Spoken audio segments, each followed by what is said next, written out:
In the past 2 weeks, two major glitches have been found in the speedrun of Wind Waker. When I last covered Wind Waker on my YouTube channel, the speedrun was around 1 hour long. Now, it's 45 minutes. The entire route has been changed. So today, I'll be doing a full speedrun breakdown, going over all the new glitches and tricks that let speedrunners beat this in only 45 minutes. So that being said, let's get right into the run.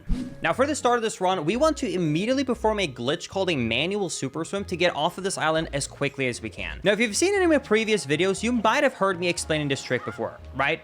Basically, when you're swimming in the ocean, you gain speed, and if you stop swimming, you lose all of it. And every time you turn around, the game adds a little bit of negative speed to slow you down. Historically, this has been done by pause buffering frame perfectly, but we don't actually do that anymore. So how do we do this?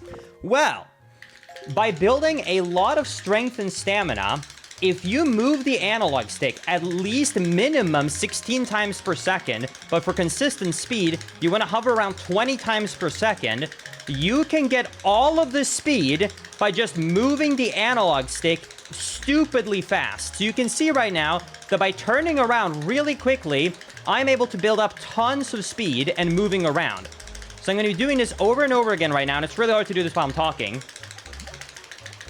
But by moving this analog stick as quickly as I can, once I have enough speed now, at least I hope I do, I go over to this side, I swim up to get an air refill, and if I did everything correctly now, I should be able to perform a super swim glitch in the ocean. Now, what's happening right now is the same thing that I just explained. I'm turning around every single frame, but now I'm not having to do it physically. The game is doing it for me. And the way that's happening is actually by exploiting the automatic camera in the game. By doing that turnaround glitch over and over again, and we hitting over 500 units of speed, which is how much we get, we can move so fast that we go from the middle of the screen to behind the camera in one frame. When that happens, every time we go behind the camera, the game will flip the camera 180 degrees. We will go behind the camera, it will flip 180 degrees, and it will do that over and over again, automatically making us turn around, gaining us so much speed that we can leave early game and go straight to Dragon Roost. And that is how we skip over 30 minutes of early game straight off the bat.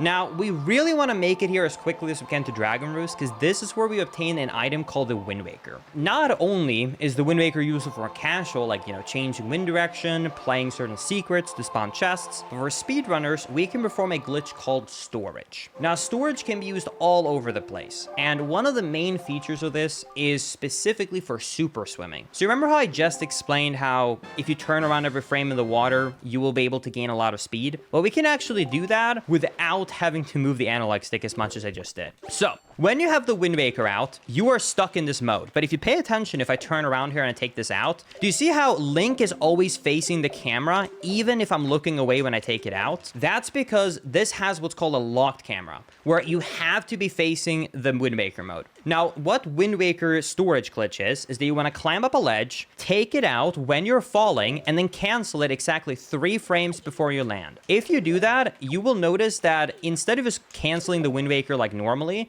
it is going to look like this. So you can see right now that the big black borders around disappeared, but I'm still in the Wind Waker mode. This means that I have officially canceled the Wind Waker, but I still have it out of my hand. If I then cancel it a second time, I have now stored this mode. And this has a lot of implications. This is very specific why this works. But the thing you need to understand is that if I take out my Wind Waker now, I can actually play while the Wind Waker mode is out. And that is incredibly useful because, like I stated earlier, the Wind Waker mode is programmed to always have the camera facing Link.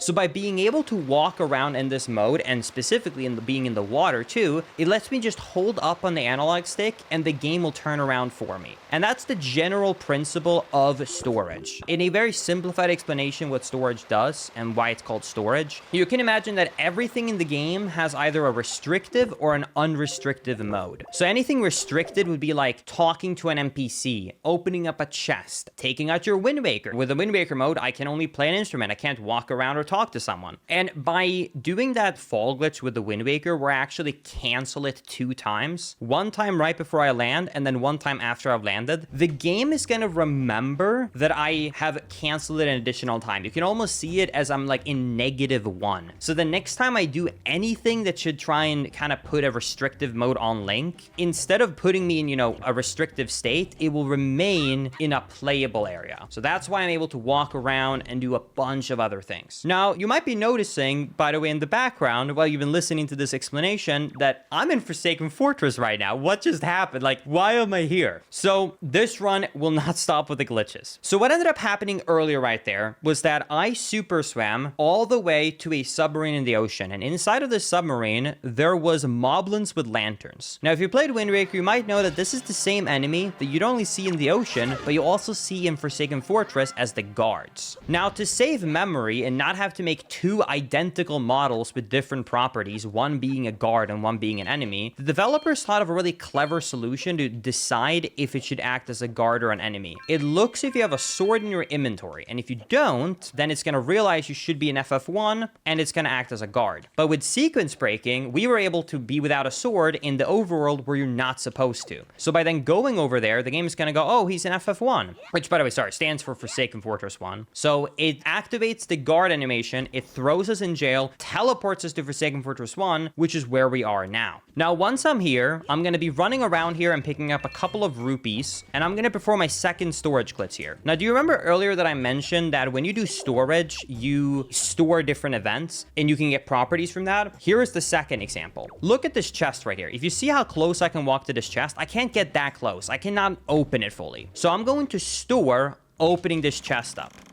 Now you can hear that it's trying to open, it's not able to open properly, and something weird is going on. So just like the Wind Waker glitch earlier, where, you know, that has a special mode where the camera is always locked in front of me, and by being able to play during that, I can have special properties. While you're opening up a chest, you might have special properties too. So you might be noticing right now that I am able to do some things that normally I probably shouldn't be able to, like climbing these walls. And that's why I pointed out that I can't get too close to the chest. So when you perform an opening chest animation, right, Link crawls all the way into the chest, he picks up the item and then turns around and gives you that, you know, super satisfying animation. But to be able to perform that properly in-game without playing a pre-rendered cutscene, the developers had to in some way make Link actually get close enough to perform it. So what happens while you are opening up a chest is the game disables fine collision checks. And what that means in simple terms is that it's almost like your collision shrank. So you can get much closer to different objects. But by storing that, we basically activate opening up a chest, but we don't let the animation finish. And when that happens, we can continuously play around with the mode active. And that lets us maintain that rough collision check, which lets you climb up really steep walls or get through really small crevices, anything like that. And once we've done all of that, I'm just going to continue to get through Forsaken Fortress 1. There's not much otherwise to explain in Forsaken Fortress 1. So once I get to the end here, the sword will always be here, by the way. You don't have to watch the cutscene of, you know, losing it and dropping it. So we can just super quickly run up and pick up our sword.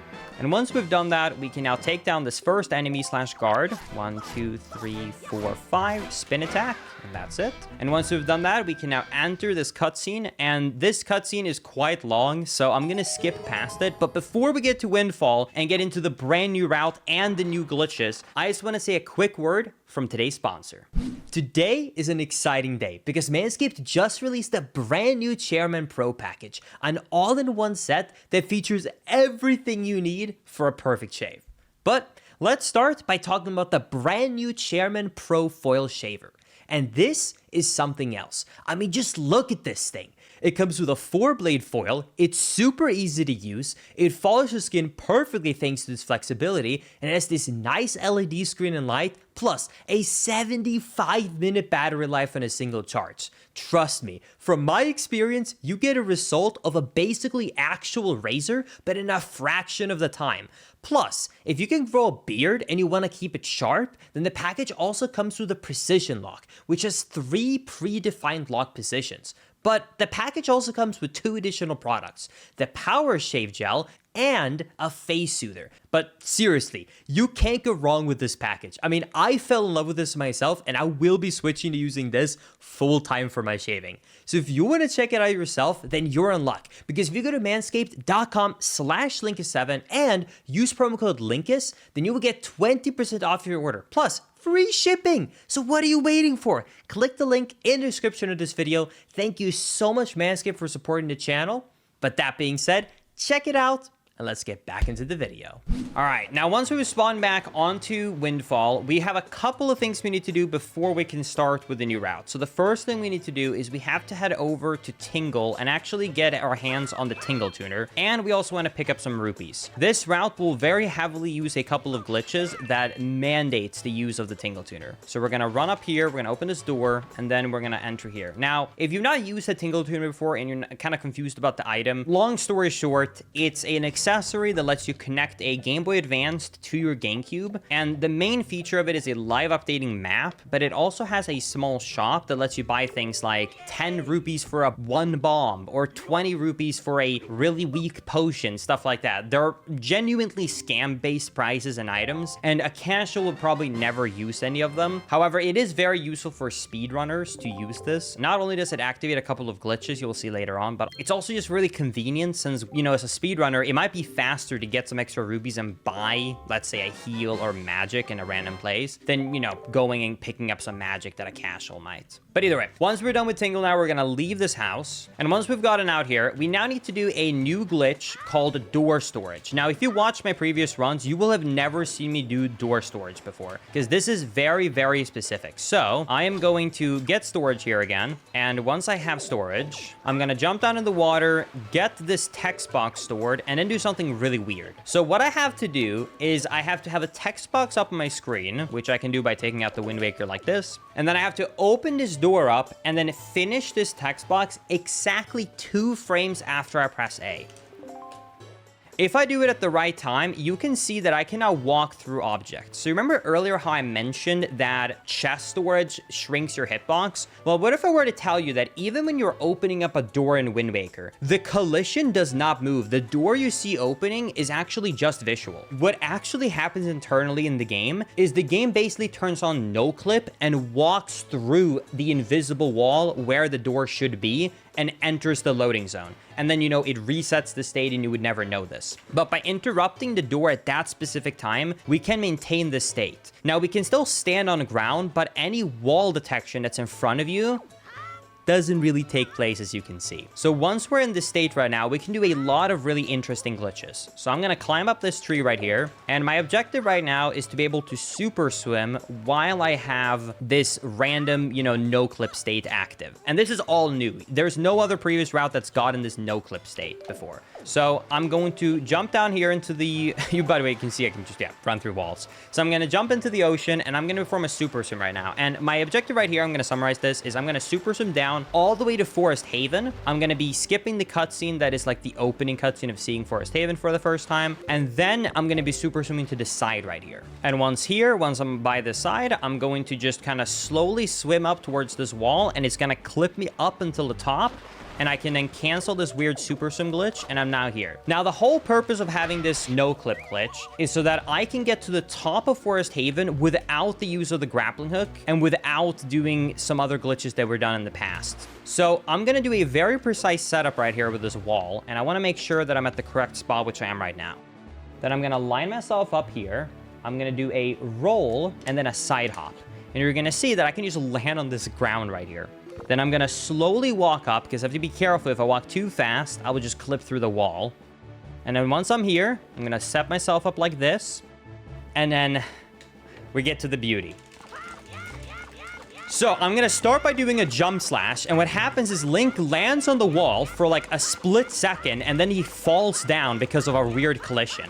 But by spamming B really quickly, he will continuously be falling, landing, falling, and landing, which continues to let us jump slash over and over again. We get to the top, we get crushed against this platform because we're against the platform, we spawn at the top, not at the bottom, and we can then enter Forest Haven from the top and immediately get here where we can now get our Deku Leaf. Now, to get the DQ leaf here, there are a couple of things we need to watch out for. We don't actually want to watch the cutscene of it spawning because it's really slow. This setup is very, very strange, but the fundamental basics you need to know is if you see that the chews are going forward right now, by skipping, quote-unquote, the cutscene of the chews falling off of the tree, which would normally happen when you bonk it, the chews get stuck in this animation of just going forward. And you don't really need to know the understanding of why this happens. All you need to know is that what happens when they go forward is they fall down. You can see on that cursor right there, it went down. They go out of bounds, they fall down, and then once they get all the way down to the bottom of the void, they despawn, which is the equivalent of the game thinking that the actual Choo-Choo died. Because the second the last Chew dies, the game is going to start the cutscene. So what I'm going to do here is I'm going to count now. 1, 2, 3, 4, 5, 6. And what I'm going to do here is I'm going to walk underneath the DQ tree's head, get crushed by the head, which voids me out. And while the void out is taking place, the last Chew despawned, which activated the cutscene. But since I was voiding out at the same time as the cutscene activated, the leaf spawns, but I don't have to watch the cutscene. And now I have everything. Believe it or not, here's the funny thing about this new route. You see my inventory right now? A Wind Waker, a Tingle Tuner, and a Leaf. With the newest route and the new glitch that were found, this right here is every item that we need. That's it. We are already ready to go to the end of the game. So once we get the DQ leaf, we're going to save and quit, which puts us back to Windfall. Then once I'm here, I'm quickly going to connect the Tingle Tuner. I'm going to explain to you why we're doing this later, but just remember for now, the Tingle Tuner is connected to our actual Nintendo GameCube. Now, once we're here, I am going to get back to this ledge right here, and I'm going to perform the same glitch that I did previously, so there's not really anything to explain. I'm going to get storage, I'm going to store the text, and I'm going to interrupt opening up the store to get the no-clip glitch. Now, once I got that, I'm going to get storage again. Gonna jump into the island, and we're gonna perform a super swim. Now, like I said, this is all the items that we need to be able to beat the game, but I still need to get to the end of the game at some point to be able to even have a chance to beat it, no matter my glitches. So our objective right now is to go to Forsaken Fortress 2, because there is only 2 ways really to get down to Hyrule and Wind Waker. Either A, you beat all the starting dungeons to get down through Tower of the Gods, which is how a Cashel would have done this. Option B is later on in the game, you enter it through facing off Ganon for the first time in Forsaken Fortress 2. Now, you might know, if you know this game well, that I should not be able to get through this island yet because I'm missing a bunch of items, and I pretty much shouldn't be able to get through this at all. But with the glitches we have activated, we will. So, with the use of the no-clip glitch, if I really slowly walk sideways here, the game is going to look at the collision in this wall as ground underneath me, not a wall in front of me, which kind of just lets me sidewalk up it in a split second like that. As remember, if it's not too steep, it considers it ground, not a wall, which means I can stand on it. Then I'm going to roll up this wall right here on the side, and by going very high up, there's no collision at the top. I can leaf into the loading zone and enter Forsaken Fortress 2. And that completely skips having to get the Master Sword to defeat Phantom Ganon, to get the Skull Hammer, to hit the switch to get in here. So that skips pretty much half of the game right there. Now, still, we would just get to the end of the game and be stuck here, historically, even if we could have done all of this before, because there's no way to get through the end of the game with just a sword and a leaf. But with all the new glitches that's coming up, that has been figured out. But before we get to that part, I'm going to get through this, so we're just going to watch this long cutscene. We're going to get spawned into Halmrock's fight, and we're going to run up this tower, and then once I get to the top of this tower right here, we're going to jump around, leaf, and then grab this ledge to get behind him to get past this section while the first phase is active. Now, once we're here, what I'm going to do is I'm going to go against these spikes and take damage, and it's very important that I hit a different animation. Do you see how Link stands up if I'm not moving at all? But if I go down to 1.5 hearts right here, you will see that Link has a tired animation. This changes how you can clip through walls. So once I hit this stage, I'm going to do a very crazy setup here. I'm going to sidle this wall, target the camera, take damage, 1 slash, 2 slashes, target, pause buffer turn to this frame, hold up, go out with my camera, and then I'm going to grab this ledge, I'm going to climb up and go out of bounds. Now, once I'm in this floor, I can just crawl underneath this little railing here, roll up behind, and that completely skips the entire Halmark fight. Not only is this much faster than fighting him, but you also have to skip fighting him because there's no way to defeat this boss without the Skull Hammer, and since we don't have that item, we have to get past it somehow. But thankfully, this is one of the most consistent skips that we have in the run, so it is very clean to get through. But now, once we get to the end of the game, this is where the entire route has changed, and everything that is brand new is coming right up. So let's get through this cutscene, let's get down to Hyrule, and let's break down all of these new skips. Then once we are finally here, we are immediately going to be going towards the back side of Hyrule. Now, if you've watched a Wind Waker speedrun before, you might have heard of a glitch called the barrier skip. Barrier skip is one of the biggest exploits in any game in terms of speedrunning. Throughout even a casual playthrough, you will get to see from about 1/3 of the way through the game, the very last tower, the final, Ganon's tower where the end of the game is. But there's this massive barrier that is blocking you from going up there. Now, a couple of years ago, there was a method discovered that could skip this, that used memory corruption and then a very precise bomb. But a brand new method that was just found allows you to clip through the barrier with no items and just your sword. So I'm back here right now, and this is the barrier. So there are two parts of the barrier. There's a knockback part and an invisible wall. For the knockback part, it's actually the easiest thing. The frame that your damage vulnerability frames ends, and you stop this knockback right here, right? I just need to take out my Wind Waker on the last possible frame. Now, if I do that, you will see that the knockback is disabled, and I'm now behind the wall. And then I can't walk any further because there's an invisible wall. Now, there is technically 1 pixel of missing collision in the middle right here. You can see how the walls kind of intertwine in the middle of my screen right there. It goes like this because it's not a perfect circular cylinder, right? It makes up with walls that, just kind of curve. But in the middle, there's 1 pixel of collision missing, and you can technically clip through it. And then now comes the setup. So what I'm going to do is target this wall and follow along. Here are the actual steps to do this because this is so precise.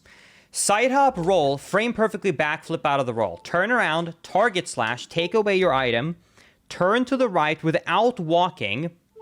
Then you want to do 1 roll, 2 rolls, 3 roll, but stop and interrupt it with the shield, which changes slightly how far you walk.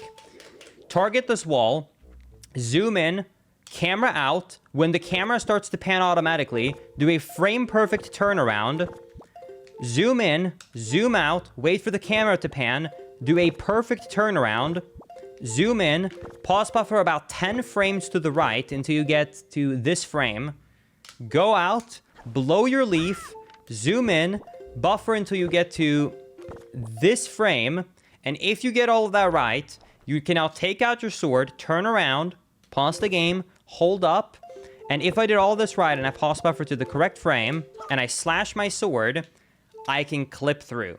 Because what that whole setup does is it sets me up so perfectly that this almost float perfect value of clipping through happens to be lined up so that if I slash my sword for just 1 frame, when you do a sword slash, you move faster than you could ever walk. For that just very first frame, Link moves forward in about 50-ish units of speed. And for context, when you roll max speed, you usually hit around 26. So it's for just 1 frame, way faster than you could normally get movement speed of. And if you hit that at the right position, with the right angle, at the right time, as long as that high increased movement speed takes place when you go towards the wall, you will be in front of the barrier on 1 frame and behind the barrier on the next, meaning the collision check fails and you get through the barrier. And that is how you can now officially skip the barrier with no items other than a sword. Now, once we're in Ganon's Tower, we still have a lot of obstacles in our ways because we did not pick up anything like the previous route did. So the first step is going to be trial skip. Trial skip is very, very difficult because the trials in general, right? You need to have played through the entire game, because if you wouldn't have played through the entire game right here, you just can't do any of the boss fights. But there is a very precise trick you can do right here, where by doing this leaf setup, do you see how the left side of Link's body is partially inside of the wall? So if you do that, it's not barely enough, but if you do it very precisely, let me do it again. Like that, you can see that if I climb up, do you see that the game pops me to the right there on the first frame I climb up? That's the game realizing, oh no, he's inside of the wall, we don't want him to go out of bounds. And that's what we exploit. If we climb up and roll on the first frame we climb up, we clip through, and then we can leaf out of bounds to this loading zone.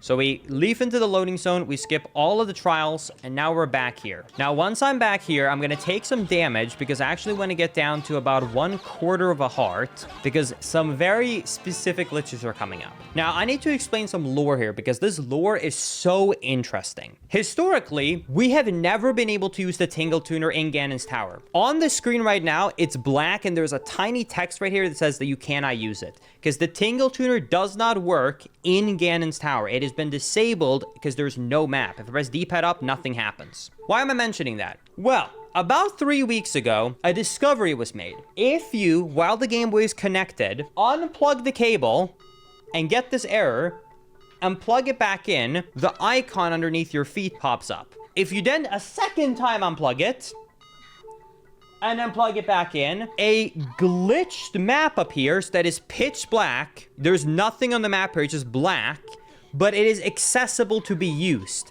meaning we can now use the Tingle Tuner in this room. Now, the reason I wanted to tell you that history of how simple this is, yet it's been over 10 years to be discovered, is because this actually was discovered over 10 years ago. On a random forum post, someone found this over 10 years ago and posted about it, but it went undiscovered because no one saw the forum post. But randomly, a few weeks ago, a community member was going through some old forum posts on Wind Waker history, found it, and went, wait, no way. Tested it, and it worked. And that's how we're able to use the Tingle Tuner now after all of these years in this tower. Now, once I'm here, I'm going to perform a glitch called a zombie hover. It works very similarly to the glitch I did outside of Forest Haven. So I'm going to explode myself when I stand up with 0 HP. If I start mashing my A and B button, I can hover in the air while being dead because the game tries to basically interrupt my jump slash because it knows I'm dead. Why is this useful? Well, now when we have the Tingle Tuner, I can buy a red potion, and this will let me heal while I am in the air. So I'm going to be hovering here.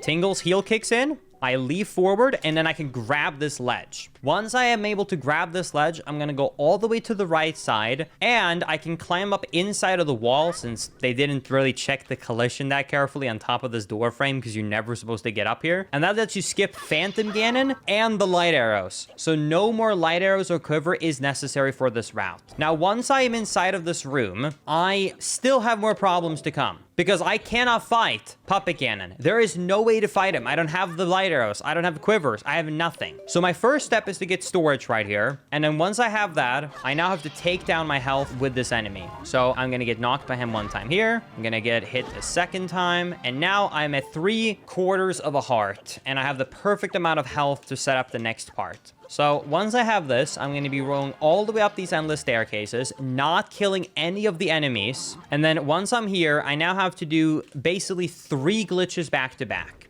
So the first thing I'm going to do is go up on top of this little area right here, go against this wall, set myself up here, leaf, grab this ledge, and quickly go to the right. And the objective of this first part here is that when I climb up, I can go out of bounds. You can see that now I am partially out of bounds. I am technically fully out of bounds because the invisible wall stops way more to the right. So I'm going to walk on this outside here. If I want to go to the left, I would just fall out of bounds. Now, once I'm here, what I want to do is do this super precise setup. And the glitch that I'm doing right here is called Puppet Ganon Cutscene Skip because I don't actually want to activate the cutscene with Puppet Ganon. And the way to do that is by entering the loading zone trigger and then voiding out at the same time as the game is trying to load the next room, which normally would be impossible. However, Tingle has a way. So by using the Tingle Tuner, there is another item you can use called the Tingle Bombs. You saw me use it earlier to take damage. But not only can you do it underneath your feet, you can move it remotely. So I'm gonna put it right here. So what my objective is right here, it's really precise, is I'm gonna do a side hop, and then at the same exact time as I touch the loading zone, I will explode the bomb. The bomb is gonna knock Link forward, and he's gonna fall into the void and void out. And all of that has to happen at the same time, because if it does, the cutscene skip will happen. So let's do this. I'll hit the loading zone, I'll void out, I will spawn back up here, and I am now in this weird cutscene room. If you look here, you can see that the bed is in front of me. This is supposed to be a cutscene playing right here, but nothing is happening. And historically, once again, nothing would be good from this, because I'm just stuck in this room. I can't leave. I can't do anything. Well, the Tingle Tuner comes in clutch again, because the longest zombie hover of all time is now possible. So I'm going to use a Tingle Bomb to explode myself down to 0 HP. I'm going to initiate a zombie hover. While hovering, I'm going to use my nose to pause the Tingle Tuner. And then I'm going to switch in the main menu from Tingle Bomb to the red potion.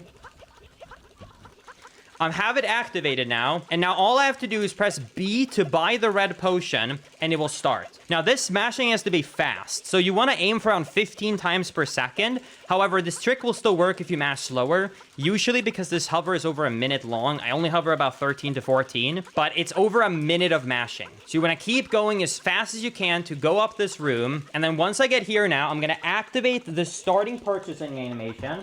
It takes about 15 seconds to kick in.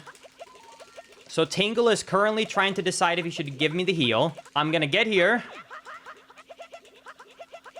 And then once Tingle kicks in, I'm going to take out the leaf. It's going to heal me. I'm now alive. I'm going to hover over the railing, enter the loading zone, and that skips everything in Ganon's tower. No more bombs for barrier skip. No more bombs for zombie hovers. No more quiver and light arrows for fighting Puppet Ganon. Every single aspect has officially been skipped in this run. And now, we are at the final boss fight with, want to remind you again, is the Tingle Tuner, the Wind Waker, and the Deku Leaf. And that is all the 3 items we obtain. Now, the very nice and convenient thing about watching this cutscene is if you notice right here, do you see how there's a fully charged Master Sword and Mirror Shield in my hand? Yeah, so because these cutscenes gets played out in the game's engine and not pre-rendered cutscenes, the game is just hard-coded to use certain items. And in a normal casual playthrough, that is not noticeable because you would already have the items, so it wouldn't matter. It would replace a Mirror Shield with a Mirror Shield. But due to the sequence breaking, it meant that we just went from having the Hero Sword and a shield to having a fully charged Master Sword and the Mirror Shield, which is very important because we kind of need a shield to be able to reflect the arrows for this final fight.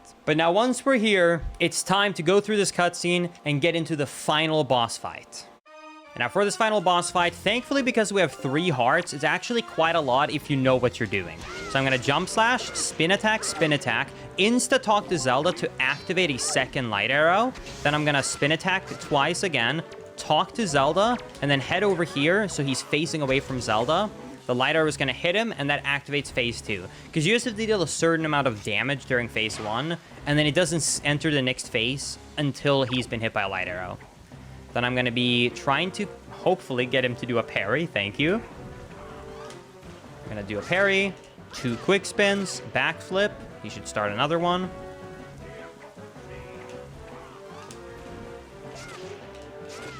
Two quick spins, and then that is phase 2. For phase 3, you have to talk to Zelda. She's going to say, hey, I'm going to shoot a light arrow, and I'm going to reflect it upon your shield. And as long as Ganon doesn't, like, jump towards us, which he didn't, we will reflect the light arrow, we will officially start the last parry, and time. There it is, 56:24. Not bad for a no-reset live commentary speedrun run. GG. My current record for this is a 48-minute time. I'm currently live on Twitch trying to set the world record. But 56 for a full commentary run, not bad. If you are watching this on YouTube, I really hope you enjoyed the video. If you want to see other speedrun explains, you can click on the screen right now. There is going to be a speedrun explain for Echo's Wisdom if you completed that game and you want to see how can speedrunners beat it in only half an hour, which yes, that is the already time. Click on that video. If you want to see another video YouTube thinks you're going to like, you can click on that as well. But that being said, thank you so much for watching today's video. I really do appreciate that, and I will see you all in the next one. Later, everybody. Bye-bye.